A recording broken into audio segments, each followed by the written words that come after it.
This leads me to my Power Five, and yes, Minnesota is in the Power Five. They should be 14-2 wild card. This kind of reminds me of a 1999 Titans team. The Titans were a little bit, not much. Titans were 13-3.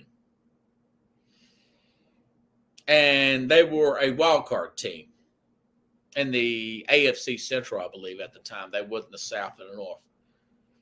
And the Jacksonville Jaguars, the team that won the division, was 14-2, and their two losses were to the Titans. But the Titans did not have the Titans end up, beating them anyways and beat them for a third time. But they were a great team, but they were just a wild card in a really good division. Same thing with Minnesota, 14-2. They're in my Power Five. I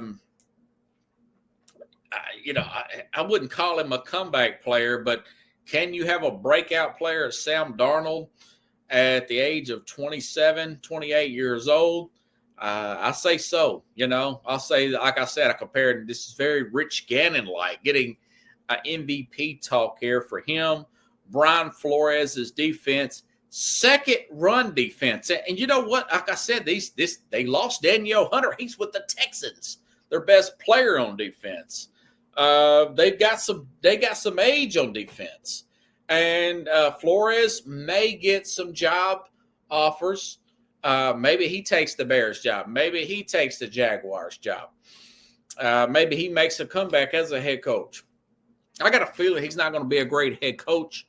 He did have a winning record in Miami, but I think he's just a better coordinator, kind of like Spagnuolo with the Kansas City Chiefs here. But listen, second run defense, third tied most in sacks. Got to put the Minnesota Vikings fifth. Thought it was a fluke. They got off that real good start. They lost two straight, and they haven't looked back since that 2-game losing streak. They've won ever since their 2-game losing streak. Now, one of those losses was Detroit, but kudos to them. They're in the Power Five, number 5 for the Minnesota Vikings. Now, number 4, Buffalo, another blowout win. It was the Jets, but hey, it is what it is. They had them down 40-0 at one point. Wrapped up the 2 seed in the AFC East. Best Josh Allen-led team. They just got to be consistent, run the ball. Listen, they're stuck in that 2 seed, folks. They're stuck in that 2 seed. They cannot catch Kansas City.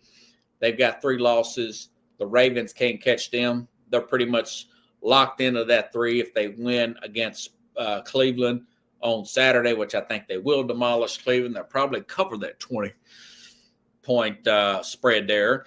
But Buffalo, I'm telling you, I would rest their running backs there and let them, because that's what they need to do, lean on the running backs. You cannot trust this Buffalo defense.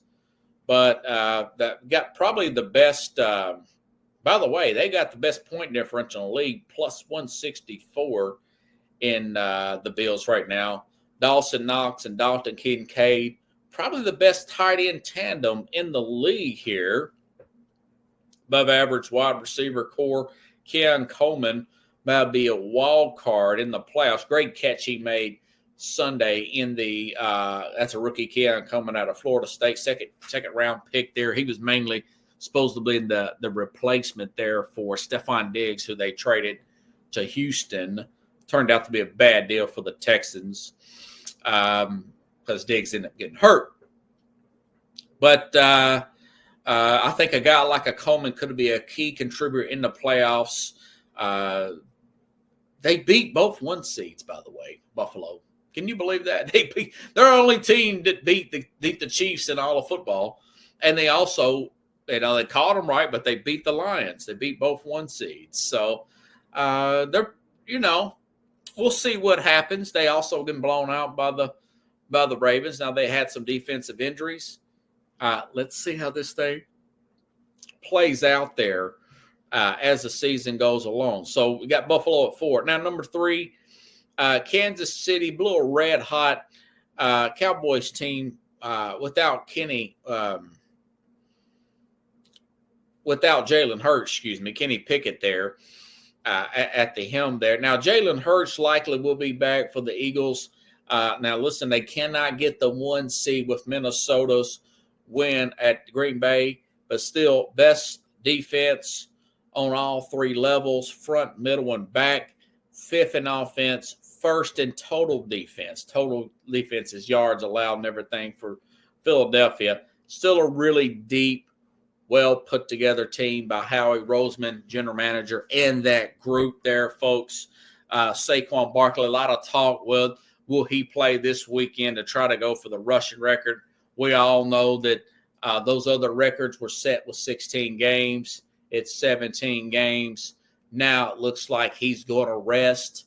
And I think it's the right thing to do. You want to rest him before you play any of these teams. They may draw a Green Bay, which is not going to be easy. They may draw Washington if Washington loses to the Cowboys, which the Cowboys played them pretty hard. I want to say, didn't the Cowboys beat them earlier this year? So I think they will beat Dallas this time. But again, we'll see what happens come here in 2 weeks. This is going to be interesting. They're going to end up playing a tough team. They may play a Green Bay or and I know they won't play Minnesota because Minnesota is the highest ranked. They're going to be a very high ranked wild card team. They're going to play probably Tampa next week sometime or another.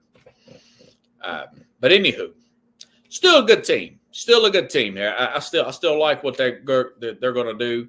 Now, if they lose this next week, not good for Minnesota or not good for the Eagles. But again, I got them at 3. Baltimore. I moved Baltimore. Just totally demolished on Christmas Day. What was it? 25-2, some weird score like that against Houston, another playoff team here. Number 1 run defense in the league here. They lead the AFC North 11-5. Again, they're 18 to 20 point favorites, depending on what book you look at against Cleveland.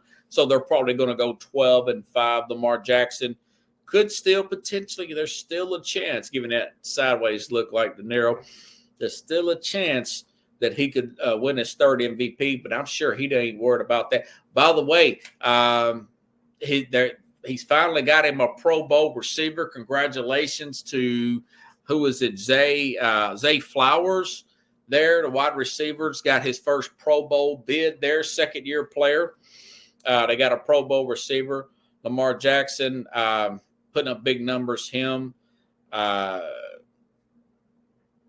I compared it. Josh Allen, 39 touchdowns, 4 picks, 850 yards rushing there.